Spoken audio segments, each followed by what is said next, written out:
तो भाई लोग सलार के मेकर की तरफ से ना बहुत बड़ी अपडेट मिली है। जो उनका व्हाट्सएप पे कम्युनिटी ग्रुप है, उस कम्युनिटी ग्रुप पे होम्बले फिल्म्स की तरफ से एक लिंक दे दी गई है। अगर आप उस लिंक को टच करते हो तो उसके पीछे जितना भी आपको डिटेल में समझाया जाता है, बॉलीवुड हंगामा नाम से कोई वेबसाइट है, उस वेबसाइट पे जाके आप पहुंचोगे और वहां पे पूरी तरह से डिटेल में पूरी की पूरी कहानी जो है सलार की, किस तरह से सलार बनी, फिर 28 सितंबर को जब सलार रिलीज होनी थी तब वो फिल्म रिलीज क्यों नहीं हुई, इसका जो रीजन है वो भी वहां पे बताया गया है। फिर उसके बाद केजीएफ चैप्टर 3 कब बनेगी और कब बनाएंगे प्रशांत नील, वो सारी चीजें भी आपको वहां पे दे दी गई है। फिर उसके बाद जो हमारी कांतारा, जो कि एक बेहतरीन मस्ट वॉच फिल्म थी, वो जो कांतारा चैप्टर 1 आने वाला है वो भी कब आने वाला है, वो सारी डिटेल जो है वो मैं तो आपको इस वीडियो में दूंगा। लेकिन अगर आपको हर एक चीज पूरी तरह से डिटेल में जाननी है तो उस वेबसाइट पे जाइए और वहां पे सब कुछ लिखा है इंग्लिश में। अगर आपको नहीं समझ में आता है वहां पे तो आप मेरे जुबानी यहां से सुन लीजिए। भाई लोग अब तो पूरी तरह से सलार का ट्रेलर रिलीज भी हो चुका है, उसको रिस्पॉन्स भी अच्छा खासा मिल चुका है और फिल्म रिलीज के लिए पूरी तरह से तैयार भी है। अब देखो वहां पे फिल्म का अगर कहा जाए तो एडिटिंग का काम पूरी तरह से कंप्लीट हो चुका है और फिर उसके बाद जो है सेंसर को ये फिल्म भेज दी जाएगी, ऐसी सारी डिटेल जो है वहां पे दी है। अब बात करते हैं सलार आखिरकार पोस्टपोन क्यों हुई थी। वहां पे तो वो हमें बताया गया था कि कुछ सीन्स रीशूट करने हैं प्रशांत नील को, लेकिन वैसा कुछ कारण नहीं था सलार के पीछे उसका पोस्टपोन होने का। तो भाई वहां पे विजय किरंदुर ने जो बताया है उसके जरिए अगर हम समझे पूरी तरह से बात, तो वहां पे उनका जो वीएफएक्स का काम था सलार फिल्म का वो पूरी तरह से कंप्लीट नहीं हुआ था और तब प्रशांत नील ने पूरी तरह से रोक दी थी फिल्म रिलीज करने के लिए, इसलिए 28 सितंबर को वो फिल्म रिलीज नहीं हुई। और वहां पे अगर आपने देखा होगा तो ओवरसीज में कुछ बहुत सारी स्क्रीन के ऊपर इसकी एडवांस बुकिंग चालू हो गई थी और उस वक्त ऑडियंस का पैसा उन्हें लौटा दिया गया था।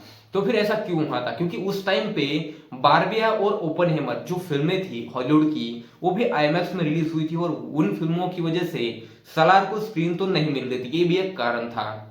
लेकिन दूसरा कारण था कि प्रशांत नील जो उस फिल्म के ऊपर काम कर रहे थे उसमें वीएफएक्स का काम 50% भी कंप्लीट नहीं हुआ था, इसलिए 28 सितंबर को सलार फिल्म रिलीज नहीं हो पाई थी और उन्होंने फिर 21 दिसंबर 22 दिसंबर जो रिलीज डेट है ये क्यों चुनी थी, क्योंकि भाई उसमें उन्होंने बताया है कि उन्हें पता था कि शाहरुख खान की फिल्म आने वाली है 21 दिसंबर को, फिर उनको पता था कि एक्वामैन भी है वो भी आने वाली है 21 दिसंबर को, और दूसरी एक कोई फिल्म है जिसका नाम मुझे याद नहीं आ रहा है लेकिन वो भी कुछ हॉलीवुड की फिल्म है, वो भी आने वाली है 21 दिसंबर को, तो उन्हें पता था। फिर उसके बाद इन सारे फिल्मों के मेकर्स ने एक मीटिंग रखी थी और उस मीटिंग के जरिए पूरी तरह से उन्होंने इंडिया के अंदर एक्वामैन को कितनी स्क्रीन मिलेगी, फिर डंकी को स्क्रीन कितनी मिलेगी और सालार को स्क्रीन कितनी मिलेगी, ये सारी चीजें आपस में डिस्कस कर ली थी। और जहां पे वहां पे हमें देखने को मिलता है कि बीच बीच में देखो खबरें भी निकली थी कि कुछ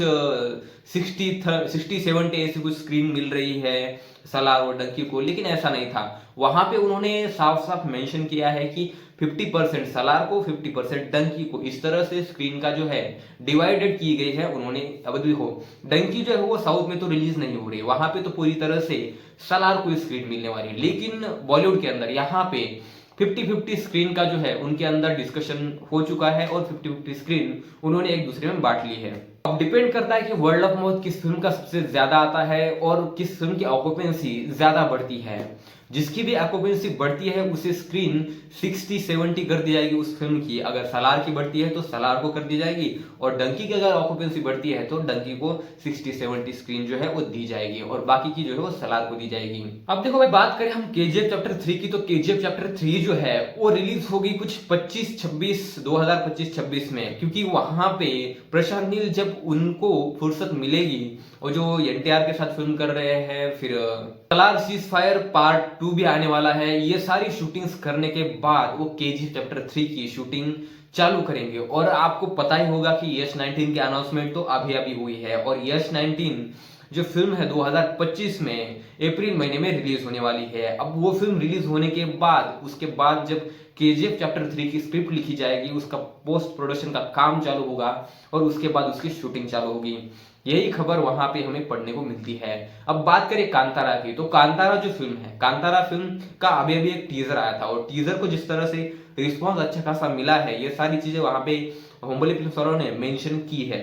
उस रिस्पांस को देखते हुए पूरी तरह से वो तैयारी कर रहे हैं कांतारा चैप्टर 1 के अच्छे खासे बनाने की, और अच्छे खासे प्रोडक्शन कॉस्ट लगा के उस फिल्म को बनाने की तैयारी चालू है।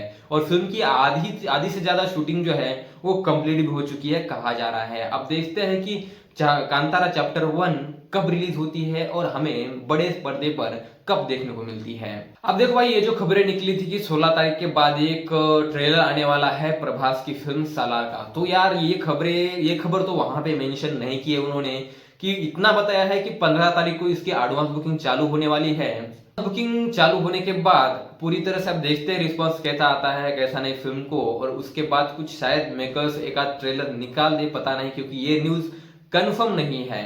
और ऊपर से एक और न्यूज निकली है कि सलार को जो है ए सर्टिफिकेट मिला है। देखो भाई, सलार जो है मतलब प्रभास जो है ना, वो पैन इंडिया स्टार है, उसका बच्चा बच्चा फैन है उसका। तो भाई हर एक बच्चे को ये फिल्म देखनी चाहिए, ऐसा तो लगता होगा ना प्रभास को।